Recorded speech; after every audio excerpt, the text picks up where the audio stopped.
We are so excited for baseball opening day tomorrow, and this week's on-location episode at Minute Maid Park is the perfect setting for such a fun week in the baseball world. Today on The Balanced Voice, we welcome Crime Stoppers of Houston board member and Houston philanthropist, the stunning Miss Sheridan Williams. Sheridan has done so much for Crime Stoppers in Houston largely, and she's the reason we are now so well connected with the Astros franchise. Sheridan is a fierce advocate for public safety, for children, and for our city. In today's episode, Renia talks to Sheridan about her philanthropic work, as well as her eye for design, and of course, we talk a little about the Astros' success over the past several years. Thank you, Sheridan, for championing our organization and for serving our city tirelessly. We hope you enjoyed today's episode at Minute Maid Park. This is The Balanced Voice.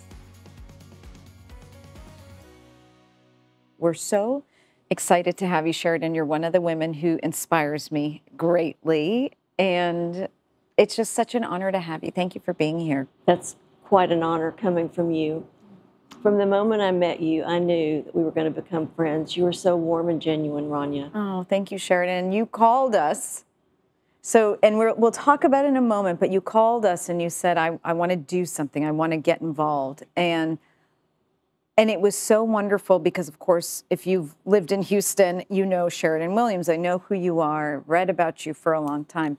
And to have you want to lend your name and your weight to Crime Stoppers was huge. And you're the reason we're all sitting here, because it was you that brought us to Jim Crane and said, you two hold hands and move forward, which was wonderful.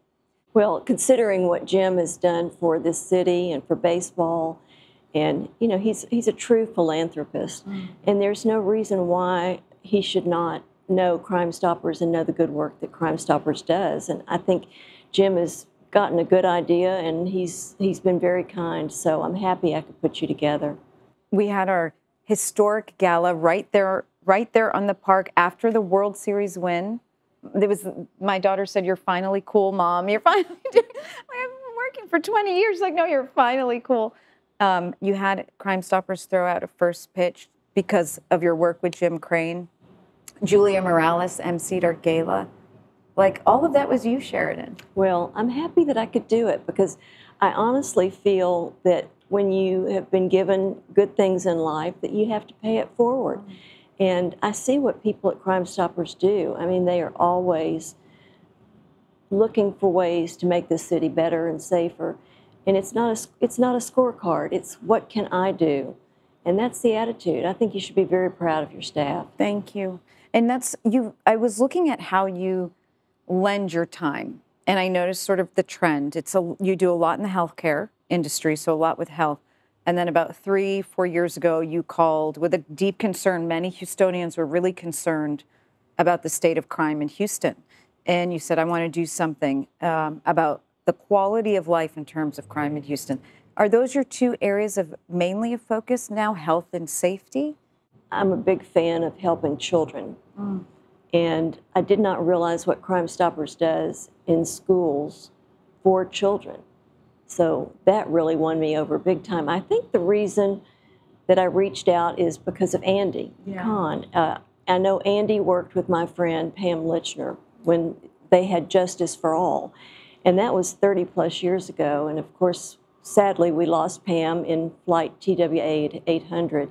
I had lost touch with Andy, and quite honestly, I was frustrated with the crime situation in Houston, and I just wanted to visit with Andy and get ideas on, since I'm retired from my job of interior design, what could I do to maybe volunteer and help Crime Stoppers? Did you ever think that you would end up hosting 150 people in your home with the mayor, the police chief, HBOU? I mean, you had the who's who of Houston, which was amazing, but you had elected officials and people that can really change things. Did you ever think that that's where you'd end up, wanting to visit the judges, advocating for change, rallying your community? I never really gave it a thought about the audience. And when you sit here and talk about the audience, it's impressive, I have to admit. It was very impressive that we got the turnout we got. Yes. I really wished that I could get through to a lot of people who, yes, they are passionate about, you know, doing what they can do to see less crime and make it safer. But then they get busy in their day-to-day life. So I think it's important that when we get someone involved, that we make them understand this is not just an event tonight. It's not just today. This is every day in this city that we need to figure out how we can give back to make it a safer place to live. I think that's what makes Houston so unique. And it reminded me of when I moved here from Boston. I didn't know really anyone. And I'm a lawyer, and I went to a few law firms, and they said, you know, you're still just a girl from the Northeast. I don't know if we have a place for you. And a friend of mine in New York said, you are in Houston. You have to look in the nonprofit sector. Houston's a very different city than Boston. And I thought, well, what do you mean? And I said, all right, I'll go look in the nonprofit sector. That was 2006, and I found Crime Stoppers. And through the 18 years I've been there, and crime has gone up and down, and different things have happened. Harvey, different like catastrophes have happened, even indirect to Crime Stoppers. It's the Houston families. It's the Houston individuals that actually stand up and say, you know, let's get to work. And it's a beautiful thing. And I don't know that it's like that. You have experience in New York and in other parts of the world, in Paris. You just had a fabulous birthday party in Paris. Are other cities this way? I think every city is filled with good people. To the extent, I don't know. But I think what we have to realize about crime is like cancer. It does not pick your race. It doesn't pick your religion. Anybody can be a victim. And so given that, I think we have to pull together, work together. I would like to see more involvement from our judges, because I think the judges are key in this. And it should not be a political issue. Nobody wants to be faced with a violent crime. I think it's very, very important that our elected officials, the important people that you name off in this city, the everyday guy who works hard, we all need to pull together the same direction and communicate and embrace one another. The political seasons come, and we all have people we advocate for and not endorse. We don't endorse people as an organization, but certainly I'm a citizen and vote for people. You have the people that you support and vote for, but once the elections happen, that's it. The kids love it. When you're live at Minute Maid, and there must be a field trip, but they're so cute. But once your elected officials decided, now we've got to work together. And I don't like, you kind of see the culture where if they get the sense that you didn't support them in the election, then it's like a closed door after that. And I wish, I don't know, maybe it's just me, but I wish that would change. I wish we had sort of this political season's done. Now let's work together. We may have had our differences or different opinions on how problems could be solved, but ultimately, we all want to say for Houston. We all want the same thing. And I think a lot of times we maybe, wouldn't it be great to be that age again? I think a lot of it's lack of information. We don't really know what that judge was about, or we don't really know what that person about. People tend to all be very good people. Yes. So I think when you sit down and you exchange ideas and you have conversation, then you learn about each other. And really, it would be great if we could all sit down at a table together, it doesn't matter which side you're on, and make a plan to go in one direction. Honestly, Sheridan, I watched you do that very beautifully. And you had what we would call the Rolodex, which I've realized that younger people don't know what I'm talking about. But you have the connection to do that. But also you have a desire to do that. You want to break down walls. You want to build bridges. You want everybody to work together. And I know you see the value in that. And I really learned a lot watching you do that, because you can be passionate about the cause, but then you can say, okay, now we've got to go towards a solution. Do you feel like people agree with that approach, or are we not digging our heels in the sand as much as we used to now? I feel like the problem or the issue is that people sit back and wait for someone else to do it. Yeah, that's true. And that's true. I think that might be a little bit of human nature, but honestly, if you don't take that step forward, the person next to you is probably not going to take the step forward. And I think if you take that step forward and then encourage people, come join me and come hear what this is about. And that's how you you engage people, and when they become engaged, then they want to roll up their sleeves. What can I do? I mean, I don't have a lot of money. I can't do this, but giving your time and spreading word that's really what it's all about. People always say, you know, well, you're a nonprofit and we don't have funds. I said, we don't. Who said it's about funds? We just want people to share. Victims want to share their stories, or news articles need to be. We're looking for a violent offender. Help us share that, or even preventative safety issues for children. You know, there's so much people can do beyond the philanthropy aspect, which is so valuable. And you had so many of your friends here for us, both in your home and then on the field. We had a historic night with Jim McInvale and a historic night with Jim Crane. You were the chair. We called it the hashtag. It's the saying in our office, hashtag the Sheridan effect. Because once Sheridan gets involved, it's like the waters part and things happen. Well, you knew it, though. You said that was going to happen, which was amazing. I just felt it, because if I'm passionate about something, I don't take no for an answer. And I really try to be respectful for people who say, that's not my deal. But then I'll say, just let me tell you a little about it. So I'm probably that little kid that just nags at the parent and say, but you've got to hear me out.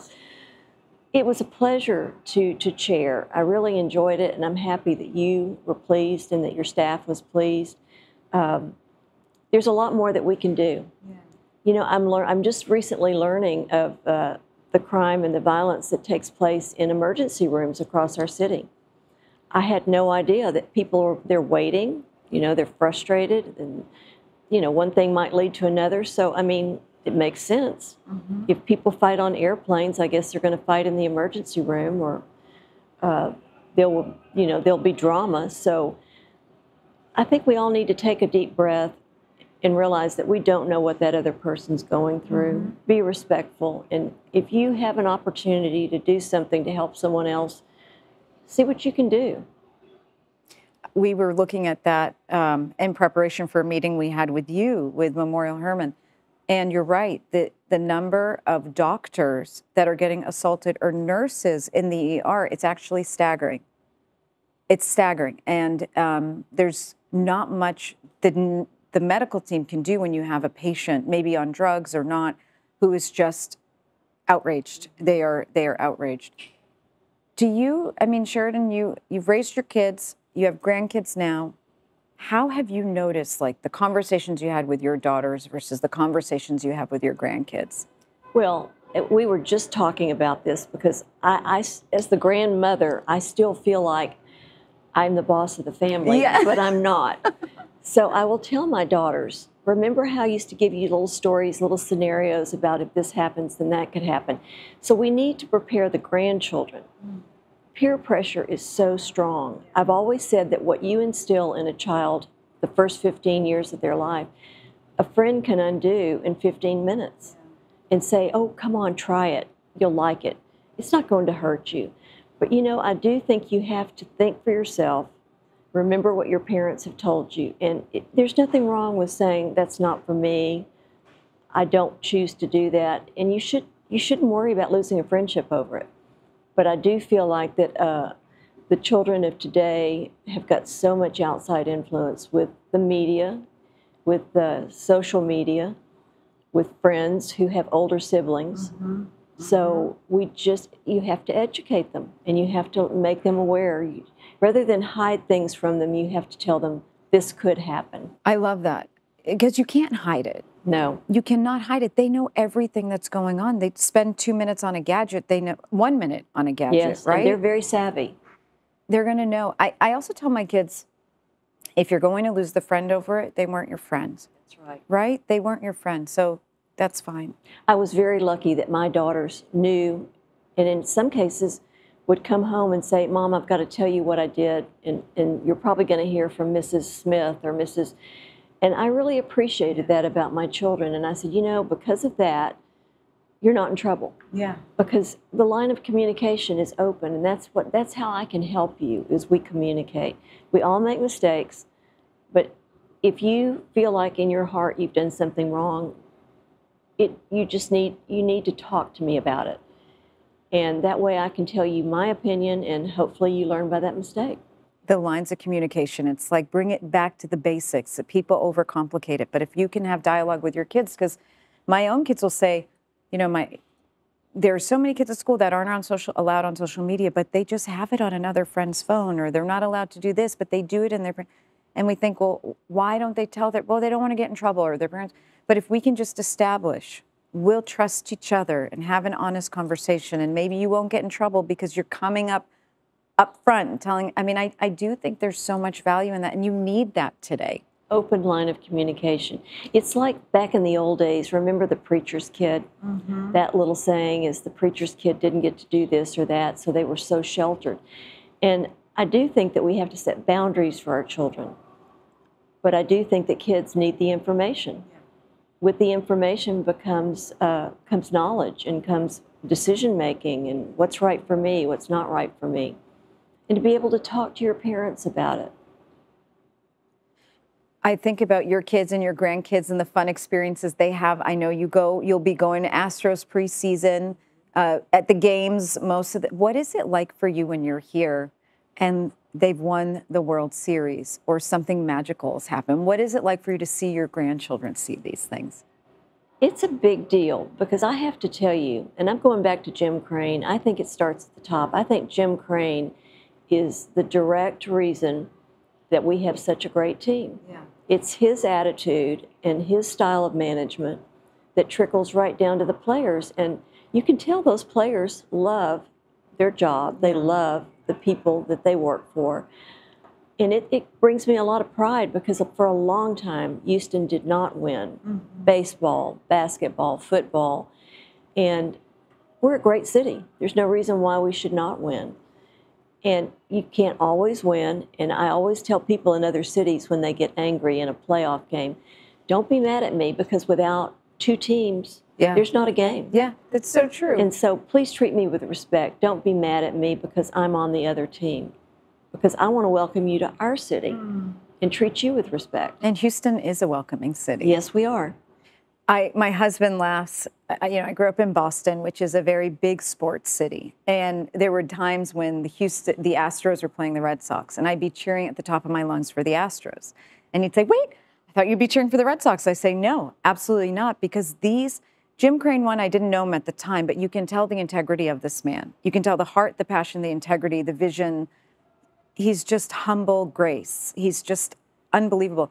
But the players, I kept saying, they just seem like good people, and I want them to win, and I want to cheer them on. And it's more about me feeling at home at Houston. It was more about loving the Astros. I mean, there were times when I still didn't even feel at home in Houston, but I loved the Astros. And they I feel like extended family, don't they? Yes. And when people see them and we were telling Julia, the kids will say, oh my gosh, Altuve's at blah, blah, blah.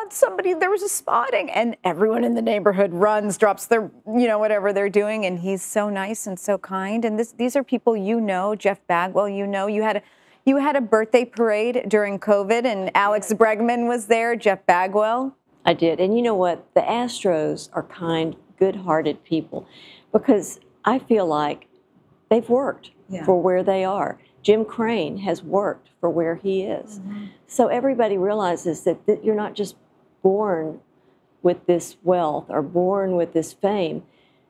It's because of hard work, dedication, and I think good things come to people who do the right thing. Well, I have to wrap it up by saying, Sheridan, you talk about the table. We've got to bring people to the table. So side note, but not a side note, you are known for having the most fabulous tables in Houston. I mean, Paper City has an entire article on just your tablescapes, because your background is interior design. It is. But are these things, so I was reading Paper City's article. I mean, the tables were unbelievable. Is this Sheridan alone? Is this Sheridan with a team? I mean, for some reason, I have this addiction.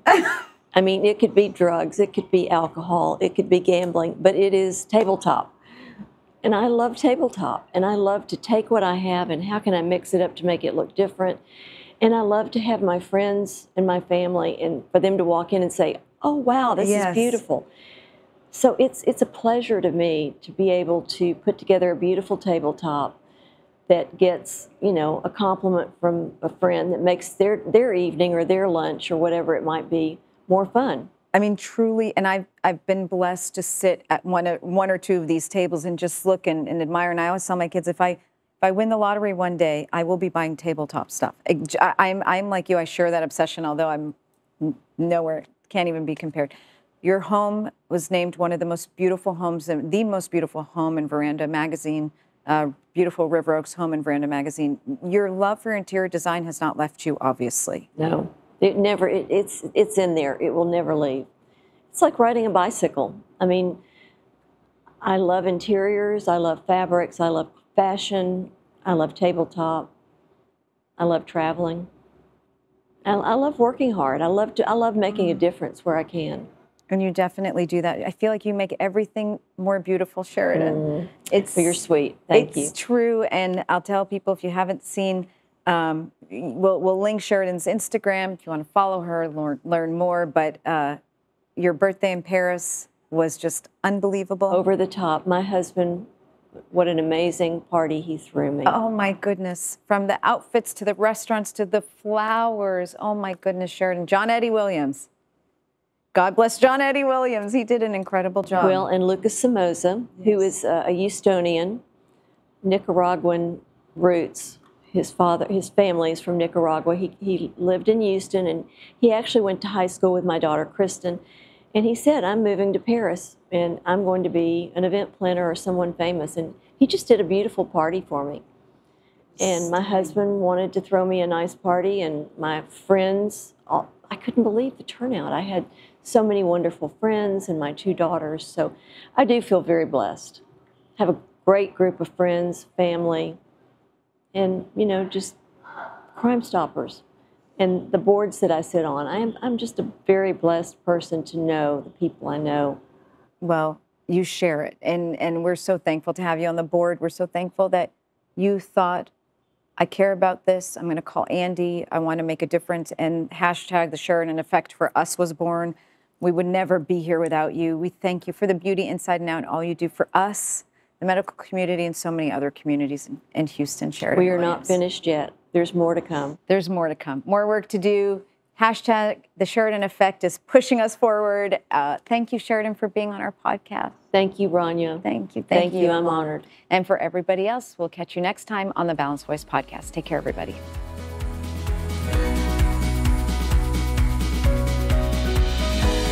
Thanks for tuning in to today's Balanced Conversation. You can find real solutions and tangible resources in our show notes at thebalancedvoicepodcast.com. To join the conversation, follow us on Instagram at The Balanced Voice Podcast and on Twitter at @BalancedVoice_. Stay up to date on Rania's work by following her at The Rania Report, and we can't wait to see you next week for another Balanced Conversation.